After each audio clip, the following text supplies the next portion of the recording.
Ok, donc là je suis avec les Cult Diffray. Donc c'est dans la catégorie des Psykatan. Donc elle possède un contact patch de 52 mm. Contact patch c'est ça. Après elle possède un diamètre quand elle sort de l'usine de 72 mm. Là je sais pas combien je suis. Et après bien sûr c'est un offset 80A, donc on est sur un truc un peu comment dire, pas trop mou, c'est entre les deux quoi. Et après aussi on pourrait croire que du fait de leur largeur ça slide pas du tout, mais en fait c'est complètement l'inverse, parce que c'est alors au niveau là de la série des Psykatan, hein, c'est y a les Beam Traction et les autres là qui sont à 78. En fait c'est juste le duro qui change dans la catégorie des Psykatan. Après bien sûr elles ont une résistance très bonne. C'est-à-dire qu'elles platent pas et elles font pas d'asymétrie rapidement. Moi je les ai depuis déjà 7 mois et elles ont que dalle quoi, c'est un truc de malade. Donc au niveau de la pratique qu'on peut faire avec, c'est du downhill. Après pour le cruising aussi c'est pas mal parce que le 80A c'est vachement agréable. Aussi du fait de leur diamètre qui est quand même 72 mm, donc c'est plus que potable. Et bien sûr freeride et fast freeride, sachant que certaines personnes se le posent tout le temps, est-ce que ça trace? Donc normalement toutes les roues tracent, sachant que celle-ci elle trace sur des routes, sur pratiquement toutes les routes à vitesse moyenne pour des stand-up de 15-20 mètres.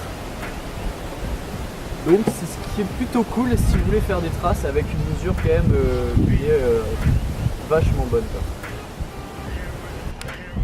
Donc après pour le design, eh ben, vous pouvez le voir, elles sont oranges, c'est pas mal, ça va avec la plupart des boards. Le dessin à l'intérieur tient bien vu qu'il est dans la roue, pas comme les Cult converteurs où dès qu'on mange un trottoir, il n'y a plus rien.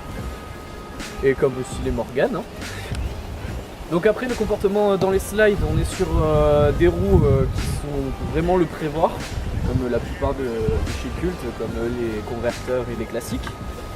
Donc c'est vachement agréable, le fait que j'ai arrondi ça broute plus, donc le bruit aussi est vachement agréable.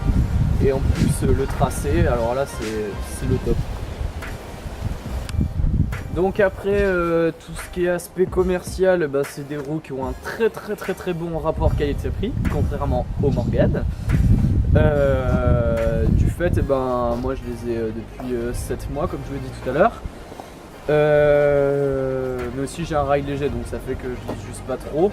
Au niveau des cônes, elles se cônent pas trop facilement aussi, hein, c'est plutôt dur de les côner quand on fait des inversements en diagonale. Au niveau du prix, on est sur un truc pour les roues, il me semble que le set de 4 c'est 60 €, autour de 60 €. Donc c'est le prix basique pour des roues bonne gamme on va dire. Hein. Et après on peut le trouver, ouais, elles sont un peu difficiles à trouver, on peut les trouver que sur certains sites, c'est pas le type de roue comme des Rogatans que vous trouvez dans tous les shops.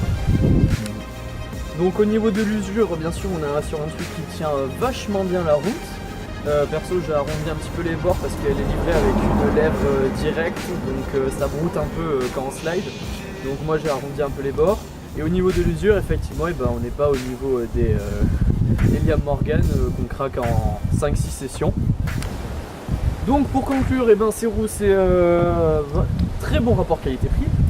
En plus elles tracent, très bonne glisse, très smooth, comment dire en anglais.